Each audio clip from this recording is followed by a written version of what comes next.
أعوذ بالله من الشيطان الرجيم بسم الله الرحمن الرحيم الحمد لله رب العالمين والصلاة والسلام على رسولنا محمد وعلى آله وصحبه أجمعين.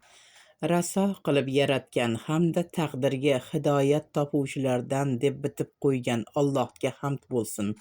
Bayroqdor Havzi Kavsar shafoat va saxovat sohibi Muhammad sallallohu alayhi va sallamga, pok ahllari va sahobai ikromlariga, sharafli bo'lgan oilalari va zurriyotlariga hamda qiyomat kuniga qadar ularga yaxshilik yo'lida ergashganlarga yetuk, davomli va mukammal salovat va salomlar bo'lsin. Rasululloh sallallohu alayhi vasallam: kim menga salovat aytishni unutsa, beparvolik qilsa, jannatning yo'lidan adashibdi, dedilar. Abdurahmon ibn Avf raziyallohu anhudan rivoyat qilinadi. Rasululloh sallallohu alayhi vasallam aytdilar: Jabroil alayhissalom huzurimga kelib: ey Muhammad, kim sizga salovat aytsa, 70 ming farishta unga salovat aytadi. Farishtalar kimga salovat aytishsa, u jannat ahlidan bo'ladi, dedilar. Sallallohu ala sayyidina va mavlana Muhammadin va ala alihi va sahbihi va sallam. Allohumma salli ala sayyidina Muhammadin va azvajihi va zurriyatihi kama sallaita ala sayyidina Ibrohim va barik ala sayyidina Muhammadin va azvajihi va zurriyatihi kama barakta ala ali sayyidina Ibrohim va innaka hamidum majid. Sayyidimiz Mavloyimiz Muhammad alayhissalom va u zotning oilalari va sahobalariga salovat va durudlar bo'lsin. Allohim Sayyidimiz Muhammad alayhissalomga xuddi Sayyidimiz Ibrohim alayhissalomga rahmat yuborganingdek ularga ham rahmat yubor.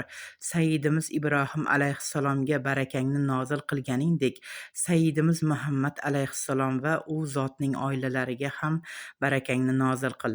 Albatta sen o'zing maqtalgan, ulug'langan zotsan. Raso qilib yaratgan hamda taqdirga hidoyat topuvchilardan deb bitib qo'ygan Allohga hamd bo'lsin.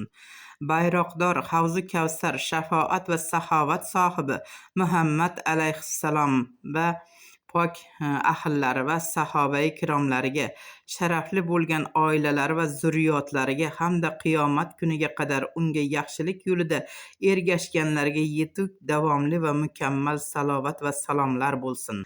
Assalomu alaykum aziz muxlislar, aziz obunachilar. Endi mavzuga qaytamiz. Menga o'zini davolash va o'zini butunlay sehr jodudan qutqarish haqida oyatlar o'rgating deb iltimos qilishibdi. Shunga binoan Alloh qodir qilganicha o'rgatib o'taman inshaalloh.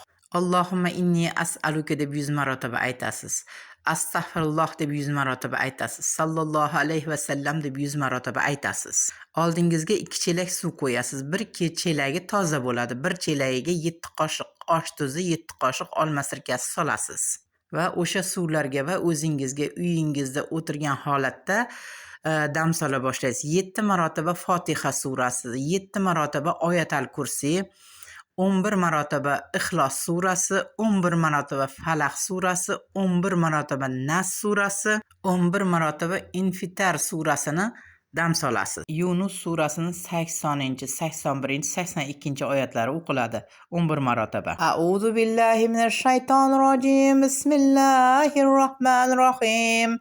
فلما جاء السحرة قال لهم موسى ألقوا ما أنتم ملقون فلما ألقوا قال موسى ما جئتم به السحر إن الله سيبطله إن الله لا يصلح عمل المفسدين ويحق الله الحق بكلمات الله ولو كره المجرمون. Ma'nosi: Bismillahirrohmanirrohim. Vaqtiki jodugarlar kelganida Musa ularga dedi: nimaiki tashlamoqchi bo'lsanglar, maydonga tashlanglar. Vaqtiki ular qo'llaridagi narsalarini tashlagach, Musa dedi: keltirgan bu narsalaringiz jodudir. Alloh uni albatta bekor qilur, chunki Alloh fasod qiluvchilar ishini tuzatmas. Alloh o'z va'dalariga munofiq haqni haq qilur, garchi buni gunohkorlar yaxshi ko'rmasalar ham. Keyin orqasidan 100 marta salovat, 100 marta Allohumma inni as'aluka, 100 marta astag'firulloh deb yakunlaymiz. O'sha suvlarni bittasini olib uyingizga sepib, hamma yo'llarni hovlilar, uy-joylaringiz bo'lsa sepib tozalab chiqasiz. Ikkinchisini ichasiz, g'usul qilasiz. Shunday qilsangiz maqsadga muvofiq bo'ladi inshaalloh taolo. Hammangizni uyingizga tinchlik, xotirjamlik, qut-barakotlar, yaxshiliklar yog'ilsin. Kimki sehr jodu qilgan bo'lsa, Allohdan topsin ilohim. O'sha sehr joduni o'ziga qaytishi shunda sodir bo'ladi. Buni 40 kun davomida qilishingiz kerak bo'ladi. Keyin butunlay sehr jodudan inshaalloh taolo qutulasiz. Ichingizdagidan ham, tashqaridagidan ham, hovli joyingizdagi issiq sovuqlardan ham hammasidan inshaalloh Allohning o'zi qutqaradi sizni. Allohumma solli ala sayyidina Muhammad, Allohumma solli ala sayyidina Muhammad. Ikki dunyo saodatini bersin olamlar Robbisi. Hammangizning uyingizga qut-barakotlar, yaxshiliklar, barakalar yog'dirsin. E'tiboringiz uchun rahmat.